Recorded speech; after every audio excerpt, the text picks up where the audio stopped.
Hello, my dear students. Welcome to Net Study. I hope you all are doing well. My dear students, अगर आप इस channel पे नए हैं तो चैनल को सब्सक्राइब करें और साथ ही बेल आइकन को क्लिक करना ना भूलें ताकि आने वाली सभी वीडियो का नोटिफिकेशन आपको सबसे पहले मिले। स्टूडेंट्स, आज हम इसमें आपके साथ डिस्कस करेंगे कुछ इंपॉर्टेंट जो क्वेश्चन है आज के उस और ये इसी के साथ ये हमारा जो है 44 पार्ट है और इससे पहले हमने 43 पार्ट आपके साथ डिस्कस कर लिए। माय डियर स्टूडेंट्स, अगर आपने उसको नहीं देखा है तो उसका लिंक हमने वीडियो के डिस्क्रिप्शन बॉक्स में दिया है, आप वहां से ज्वाइन करके उसको देख सकते हैं। स्टूडेंट्स, उसी के साथ हम बात करें, ये हमारी डेली क्विज जो आती है और ये मॉर्निंग में होती है। इसका टाइमिंग जो है 7 बजे सुबह में होता है। फ्रेंड्स, यहाँ हम पेपर 1 के लिए यहाँ पे तैयारी कराते हैं।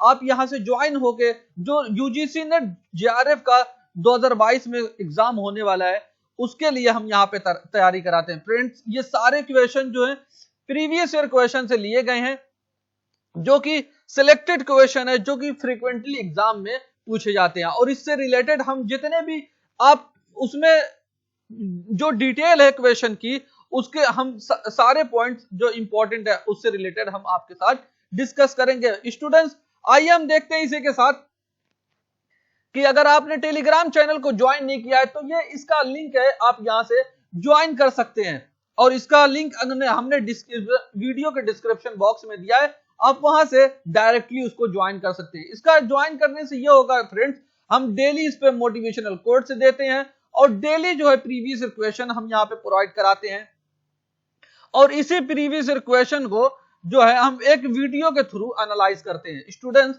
अगर आप यूजीसी ने 2022 की तैयारी कर रहे हैं तो स्टूडेंट्स आप इसको जरूर ज्वाइन करें ताकि आपको ज्यादा से ज्यादा फायदा हो और आपकी जो प्रिपरेशन है एक सही डायरेक्शन में चलती रहे। आइए फ्रेंड्स, हम देखते हैं हमारा आज का पहला सवाल क्या है। माय डियर स्टूडेंट्स, ये नंबर सीरीज से रिलेटेड क्वेश्चन है और इस तरीके के क्वेश्चन जो है एग्जाम में बहुत ही बार पूछे जाते हैं। ये सिर्फ यूजीसी ने जेआरएफ के लिए इंपॉर्टेंट नहीं है, बल्कि हर वो कॉम्पिटिटिव एग्जाम जो इंडिया में कंडक्ट कराया जाता है उसके लिए काफी ज्यादा इंपॉर्टेंट, चाहे वो एसएससी हो, बैंक हो, रेलवे हो, पीसीएस हो, सारे एग्जाम में इस तरीके के क्वेश्चन पूछे जाते हैं। अब हम इस क्वेश्चन को कैसे सॉल्व करें माय डियर स्टूडेंट्स, आप यहां पे अगर 4-5 चीजें आपको पता है बेसिक, जैसे स्क्वायर क्या होता है और जो है क्यूब क्या होता है, ये आपको पता होने चाहिए। और क्या होता है, कभी प्लस कर दिया जाता है, कभी माइनस कर दिया जाता है, कभी इसको मल्टीप्लाई करके कुछ ऐड कर दिया जाता है, कभी डिवाइड करके जो है इसमें बस यही 4-5 चीजें होती हैं। आपको अगर ये सारी बातें पता है तो आप बहुत आसानी से इस क्वेश्चन को सॉल्व कर सकते हैं। कभी इसके डिफरेंस की बात की जाती है, यही मतलब प्लस कर दिया जाता है, माइनस कर दिया जाता है। आपको ये बातें अगर जो पता है स्टूडेंट्स तो इस तरह के क्वेश्चन को बहुत आसानी से सॉल्व कर पाएंगे। आइए अब इसमें देखते हैं क्या कहा गया। कह रहा कि जो नेक्स्ट टर्म है इस सीरीज में हमसे पूछा गया 41, 27, 16, 8, फिर ये यहां पे जो क्वेश्चन मार्क है यहां पे कौन सा नंबर आएगा, हमसे बेसिकली यही पूछा गया है। स्टूडेंट्स, अगर इसके बीच में हम डिफरेंस देखें, सबसे पहले यहां क्यूब, अच्छा आपको पता चला कैसे चलेगा कि स्क्वायर किया गया या क्यूब किया गया, जब आपको स्क्वायर और क्यूब याद होगा तो आप डायरेक्टली क्वेश्चन को समझ सकेंगे और उसको अच्छे से एनालाइज कर पाएंगे। तो यहां पे क्या किया गया इस क्वेश्चन में अगर बात करें तो हम यहां पे डिफरेंस किया गया है, यहां पे नंबर घटते जा रहे हैं। जैसे देखिए 41, 27 ये उससे कम है, 16 ये उससे कम है और ये जो है 8 उससे कम है। यानी हमें पता चला कि 8 के बाद जो नंबर होगा वही होगा। तो 8 के बाद ये तो सारे ऑप्शन में है तो कुछ भी हो सकते हैं। तो हम इसको डिफरेंस देखते हैं, इनके बीच का जो गैप है वो कितना है। 41 और 27 के बीच में कितने गैप है, 14 का गैप है। फिर इन 27 और 16 के बीच में गैप देखें तो 11 का गैप है। फिर 16 और 8 में गैप देखें तो अब कितना हमें गैप मिला, 8 का गैप मिला। अब यहां पे क्या आएगा हमें यही पता करना। अगर हमें यहां गैप पता चल जाए तो हम पता कर पाएंगे कि ये नंबर अगला कौन सा होगा। माय डियर स्टूडेंट्स, अगर इसको देखें आप, यहाँ पे 14 का गैप था इन दोनों के बीच में, फिर इन दोनों के बीच में यहाँ पे कितना गैप है, 11 का गैप है, यानी देखिए 3 का यहां घट गया, फिर यहां पे 11 में 3 घटा तो 8 हो गया, फिर 8 में 3 घटेगा तो 5 होगा। 5 होगा कि नहीं होगा? जब 8 में हम 5 माइनस कर देंगे तो हमें कितना यहां निकल जाएगा, 3 निकल जाएगा। जो यहां पे नंबर आएगा वो कौन सा आएगा, 3 आएगा। इस वजह से हमारा जो करेक्ट आंसर है वो ऑप्शन बी है। आई होप इतनी चीजें आपको क्लियर हुई होंगी कि किस तरीके से इस तरीके के क्वेश्चन को सॉल्व किया जाता। आइए हम देखते हैं फ्रेंड्स अगला सवाल हमारा क्या है। जैसा कि यहां पे दिया गया है कि 14, 27, 16, 8 और 3 दिया गया है, फिर उसके बीच में इन दोनों के बीच में जो गैप दिया गया 14 का दिया गया है, इन दोनों के बीच में 11 का गैप दिया गया है, फिर इन दोनों के बीच में 8 का गैप दिया गया है, यानी 16 और गैप दिया गया है, फिर इनके बीच का गैप देखें तो 5 ही तो होगा, क्योंकि एक सीरीज चल रही है 3-3 की। ये देखिए 3-3 की सीरीज चल रही है, इसमें 3 का गैप, इसमें 3 का गैप, इसमें 3 का गैप, जो कि यहाँ पे दिया गया है। आई होप ये चीजें आपको क्लियर हुई होंगी। आइए हम देखते हैं फ्रेंड्स अगला हमारा सवाल क्या है। कहा गया ये क्लासरूम कम्युनिकेशन से रिलेटेड। माय डियर स्टूडेंट्स, ये जो क्लासरूम कम्युनिकेशन है, ये कम्युनिकेशन जो हमारा टॉपिक है यूनिट फोर्थ में, यूनिट चौथी यूनिट है पेपर 1 के लिए, बहुत ही बार इससे क्वेश्चन पूछा जाता है कि क्लासरूम कम्युनिकेशन के बारे में आप क्या जानते हैं, क्लासरूम कम्युनिकेशन क्या होती है, यानी अलग अलग तरीके से क्वेश्चन फ्रेम होते हैं। इसमें हमसे क्या कहा गया कि classroom communication can be described. जो क्लासरूम कम्युनिकेशन है वो डिस्क्राइब की जा सकती है किस तरीके से, हमसे ये पूछा गया है। माय डियर स्टूडेंट, इसका जो करेक्ट आंसर है वो ऑप्शन डी है। जो क्लासरूम कम्युनिकेशन को डिस्क्राइब किया जा सकता है वो किस तरीके से, डिस्क्लोजर करके। डिस्क्लोजर का बेसिकली आप मतलब यहां पे समझे माय डियर स्टूडेंट्स कि डिस्क्लोजर का मतलब होता है कोई चीज को ओपन करना लोगों के सामने, यानी किसी चीज को मतलब लोगों के सामने लाना, प्रकटीकरण करना किसी चीज के। मतलब क्लासरूम में क्या होता है, आप यहां पे देखिए स्टूडेंट्स, ये मान लीजिए क्लासरूम है, यहां पे बहुत सारे बच्चे हैं, ये बच्चे हैं यहां पे, और यहां पे टीचर है। ये टीचर क्या करेगा, इनसे कम्युनिकेट करेगा। एक क्लासरूम में कम्युनिकेशन के थ्रू ही तो एजुकेशन मिलेगी, नॉलेज मिलेगी, जो भी होगी। तो यहां पे टीचर जो है क्या करेगा, इन लोगों से कुछ पूछेगा, तो जो पूछेगा, जो कम्युनिकेट करेगा कुछ चीजें, या स्टूडेंट इनसे पूछेंगे, तो ये आपस में कम्युनिकेशन हो रहा है। ये किस तरीके का, जब आपस में कोई चीज बातचीत होगी तो वहां पे नई नई चीजें तो निकल के आएंगी।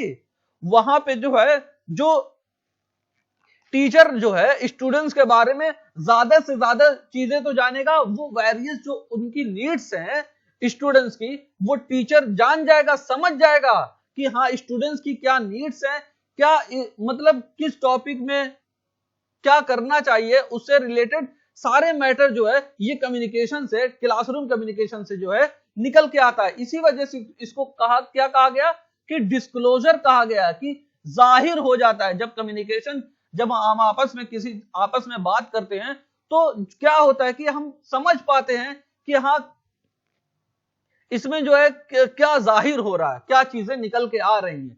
आइए इसको और अच्छे से हम डिटेल में यहां पे बात करें। तो स्टूडेंट्स इसमें बताया कि क्लासरूम जो क्लासरूम कम्युनिकेशन, इसमें बताया गया कि ये एक जगह है, किस तरीके की जगह, जहां पे कम्युनिकेशन होता है किसके बीच में। एक क्लासरूम में क्या होता है, स्टूडेंट्स होते हैं और टीचर होते हैं, टीचर और स्टूडेंट्स के बीच में कम्युनिकेशन होता है, वो एक जगह होती है, उसको क्या बोलते हैं, क्लासरूम बोलते हैं। यही चीज तो है। और कहा गया कि इन सच कम्युनिकेशन, जो इस तरीके का कम्युनिकेशन होता है क्लास में, वो टीचर क्या कहता है, अंडरस्टैंड करता है जो स्टूडेंट्स की वेरियस नीड्स हैं, जो उसकी अलग अलग जरूरतें स्टूडेंट्स की, उसको टीचर अंडरस्टैंड करता है। अच्छा, ये पॉसिबल कैसे होता है, कम्युनिकेशन से पॉसिबल होता है।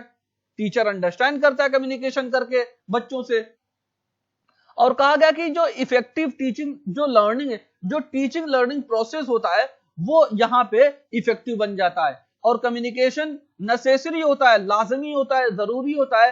किसी अगर एजुकेशन आपको हासिल करनी हो, नॉलेज प्राप्त करना हो, तो उसके लिए लाजमी है कि आप जो है कम्युनिकेट करें किसी से। और कहा गया कि ये जो कम्युनिकेशन, क्लासरूम कम्युनिकेशन जो होती है वो डायरेक्ट कम्युनिकेशन हमेशा होती है, वो इनडायरेक्ट कम्युनिकेशन नहीं होती। इनडायरेक्ट कम्युनिकेशन क्यों नहीं होती? क्योंकि यहाँ पे फेस टू फेस कम्युनिकेशन किया जाता है, यानी टीचर कोई चीज पूछ रहा है या बता रहा है तो वहां पे डायरेक्ट रिस्पॉन्ड दिया जाता है, क्विक फीडबैक हमें मिलता है। इस वजह से यहाँ पे क्या कहा गया कि डायरेक्ट कम्युनिकेशन हमेशा ये होती है। और ये फॉर्मल भी हो सकती है, इनफॉर्मल भी हो सकती है। अच्छा, फॉर्मल का मतलब क्या होता है? जब हम किसी रूल रेगुलेशन गाइडलाइंस को फॉलो करते हैं तो वो फॉर्मल बनता है, और जब हम किसी चीज का रूल और रेगुलेशन को फॉलो नहीं करते हैं तो वो इनफॉर्मल बनता है। यानी जब कहा गया कि जब ये टीचर ये स्टूडेंट्स, जब इन दोनों के बीच में कम्युनिकेशन होगा तो ये फॉर्मल निकल के आएगा, लेकिन जब स्टूडेंट्स के बीच में कम्युनिकेशन बनेगा तो वो इनफॉर्मल निकल के आएगा। आई होप इतनी चीजें आपको क्लियर हुई होंगी स्टूडेंट। और कहा गया कि ये जो क्लासरूम है, ये क्लासरूम कम्युनिकेशन है, ये जरूरी होता है। क्या जरूरत है स्टूडेंट्स के लिए? कि वो टू लर्न इफेक्टिवली, कि वो कैसे इफेक्टिवली सीखें, ये क्लासरूम कम्युनिकेशन के लिए वाजिब होता है। आई होप फ्रेंड्स इतनी बातें आपके क्लियर हुई होंगी। आइए देखते हैं हमारा अगला सवाल क्या है। फ्रेंड्स ये हायर एजुकेशन से रिलेटेड है। इसमें हमसे कहा गया कि जो मोरल वैल्यूज हैं उसके बारे में कहा गया कि can be effectively inculcate among students when the teacher, यानी जो मोरल वैल्यूज हैं स्टूडेंट्स के माइंड में, स्टूडेंट्स के दिमाग में कैसे उसको इनकलकेट किया जाए, यानी उसको भर दिया जाए, उनके जहन में उतार दिया जाए, समावेश कर दिया जाए। जो मोरल वैल्यूज है, जो नैतिक शिक्षाएं हैं, कैसे स्टूडेंट में वो लाई जाए। तो टीचर क्या करेगा कि वो जो मोरल वैल्यूज हैं स्टूडेंट्स के दिमाग में पहुंचेंगी, उनके जहन तक ये चीजें जाएंगी। स्टूडेंट्स, अच्छा मोरल वैल्यूज क्या होती हैं? सबसे पहले ये समझिए तो आपको इसका जो करेक्ट आंसर है वो बहुत आसानी से मिल जाएगा। मोरल वैल्यू जो होती है नैतिक शिक्षाएं होती है स्टूडेंट। यानी एक टीचर यहाँ पे बहुत सारे बच्चे हैं छोटे छोटे, वो क्या होता है कि ये टीचर जो काम करेगा स्टूडेंट्स उसको देख के, यानी टीचर को देखेंगे, वो टीचर जैसा बिहेवियर करेगा स्टूडेंट्स भी वैसा ही सीखते जाएंगे। यानी जो बच्चे होते हैं, चाइल्ड होते हैं, वो अपने आसपास के जो उनका सराउंडिंग एरिया होता है उसको देखते हैं और उसी से वो सारी चीजें हासिल करते हैं। तो मोरल वैल्यूज जो होती हैं ये टीचर के बिहेवियर पे, कि टीचर का बिहेवियर कैसा है, फिर उस हिसाब से ये सीखते हैं। यानी टीचर अपने आप को खुद एक अच्छी तरीके से लोगों के सामने, यानी स्टूडेंट्स के सामने प्रेजेंट करे, ताकि जो स्टूडेंट्स हैं उसी तरीके से उसको सीखें। तो अब हम ऑप्शन को देखते हैं स्टूडेंट, कि फ्रीक्वेंटली जो होता है वो टॉक करे अबाउट वैल्यूज, कि जो ये मोरल वैल्यूज हैं वो अक्सर इनकी इस तरह की बातें करता रहे। क्या ये सही है? या ऑप्शन बी में कहा गया कि हिमसेल्फ प्रैक्टिस देम, या फिर वो खुद प्रैक्टिस करे, यानी अपने आप को वैसा बनाए, वैसा दिखाए बच्चों को कि हम ये मोरल वैल्यूज है और ये हम कर रहे हैं। या फिर ये करे कि tells stories of the great person, या जो महान व्यक्ति हैं उनकी स्टोरी, उनकी कहानियां सुनाए। या ऑप्शन डी में दिया गया talks about the God and goddess, यानी देवी देवताओं की बातें करें। माय डियर स्टूडेंट्स, जैसा कि हम बता चुके हैं कि जो टीचर जो होते हैं, जो बच्चे होते हैं, वो लोगों को देख के, यानी उनके आसपास का क्या इन्वायरमेंट है, क्या माहौल है, उसको देख के वो सीखते हैं। न कि वो लोगों से बातें सुन के या लोगों की कहानियां सुन के, इस पे ज्यादा नहीं सीखते हैं, लेकिन वो देख के किसी चीज को वो ज्यादा सीखते हैं। तो इसका जो जैसे यहाँ पे दिया गया हिमसेल्फ प्रैक्टिसेस देम, यानी टीचर जो है खुद उसको प्रैक्टिस, यानी उसको अपनाए मोरल वैल्यूज को, और जो स्टूडेंट्स है क्लास में उनके सामने रिप्रेजेंट करे। तब ये जाके जो बच्चे जो होते हैं उनके मन में, स्टूडेंट्स के मन में ये इनकलकेट होगा जो मोरल वैल्यूज होगी। इसका जो करेक्ट आंसर है वो ऑप्शन बी है। आई होप इतनी चीजें आपको क्लियर हुई होंगी। आइए फ्रेंड्स हम देखते हैं अगला सवाल हमारा। ये वही सारी बातें स्टूडेंट्स जो हम आपको बता चुके हैं। आप अपने एंड पे यहाँ पे, जैसा कि यहाँ पे दिया गया कि अराउंड देम, चिल्ड्रन क्या कहते हैं, लर्न करते हैं फ्रॉम अराउंड देम। आइए हम देखते हैं अगला सवाल क्या है। कहा गया कि जो यूनिवर्सिटी ग्रांट कमीशन है उसको कॉन्स्टिट्यूट किया गया था किसकी रिकमेंडेशन पे? ऑप्शन ए में दिया गया Sarvepalli Radhakrishnan commission, option B Mudaliar commission, या ऑप्शन सी सर्जेंट कमीशन, या ऑप्शन डी में दिया गया है Kothari commission. My dear students, जो यूनिवर्सिटी ग्रांट कमीशन यूजीसी जो है, यूजीसी किसकी रिकमेंडेशन पे आया था? वो सर्वपल्ली राधाकृष्णन कमीशन की रिकमेंडेशन पे ये आया था। आई होप इतनी चीजें आपको क्लियर होंगी माय डियर स्टूडेंट। इसका जो करेक्ट आंसर है वो ऑप्शन बी है। स्टूडेंट्स, इसमें मोदालियर कमीशन और सर्जेंट कमीशन और कोठारी कमीशन काफी ज्यादा इंपॉर्टेंट कमीशन है। हम इसके बारे में आपके साथ एक अलग वीडियो लेके आएंगे और उसमें डिस्कस करेंगे। बहरहाल फिलहाल हम इसमें स्टूडेंट्स सर्वपल्ली राधाकृष्णन कमीशन क्या होती है, आइए इसके बारे में आपके साथ डिस्कस करें। तो कहा गया कि ये जो यूनिवर्सिटी एजुकेशन कमीशन को सेटअप किया गया था 1948 में, किसकी चेयरमैनशिप में? डॉक्टर एस राधाकृष्णन की चेयरमैनशिप में इसको, किसको? यूनिवर्सिटी एजुकेशन कमीशन को सेटअप किया गया था। और कहा गया कि ये जो यूजीसी की बात करें तो ये फॉर्मली क्या है, इनार्गुरेट किया गया था, यानी इसका इफ्तिताह किया गया था कब? 28 दिसंबर 1953 को, 1953 में इसका यानी यूजीसी का फॉर्मली इनार्गुरेट किया गया था। किसने किया था? मौलाना अबुल कलाम आजाद ने किया था। और यूजीसी की अगर फ्रेंड्स बात करें तो फॉर्मली इसको इस्टेब्लिश कब किया गया था? फॉर्म तो किया गया था, ये जो है इसका इफ्तिताह किया गया था, यानी इसका उद्घाटन किया गया था, लेकिन इसको इस्टेब्लिश किया गया था नवंबर 1956 में, जब एक स्टैट्यूटरी बॉडी के रूप में जो गवर्नमेंट ऑफ इंडिया की जो है थ्रू ये लाया गया था, एक्ट ऑफ पार्लियामेंट के थ्रू। आई होप इतनी चीजें आपको क्लियर हुई होंगी। आइए फ्रेंड्स हम देखते हैं हमारा अगला सवाल क्या है। कहा गया कि the simultaneous processing of 2 or more programming bye multiple processor, यानी एक साथ 2 या 2 से ज्यादा प्रोग्राम जो प्रोसेस में हो वो किसके द्वारा होता है? मल्टीपल प्रोसेस के द्वारा। क्या है वो, उसके बारे में हमसे पूछा गया है। फ्रेंड, इसका जो करेक्ट आंसर है वो ऑप्शन डी है। मल्टी प्रोसेसिंग जो है जब एक साथ यानी एक ही टाइम पे साइमल्टेनियसली प्रोसेसिंग हो रहा है 2 या 2 से ज्यादा प्रोग्राम, तो वो क्या और किसके द्वारा होता है? मल्टीपल प्रोसेसर के द्वारा। तो इसको क्या कहते हैं? मल्टी प्रोसेसिंग ये होता है। आई होप फ्रेंड ये चीजें आपको क्लियर हो होंगी। स्टूडेंट्स, इस वीडियो का हम यहीं पे एंड करेंगे। हम मिलेंगे आपके साथ एक नई वीडियो में और नए क्वेश्चन के साथ। तब तक आप खुश रहिए और अपना ख्याल रखिए। Thank you for watching video. God bless you all.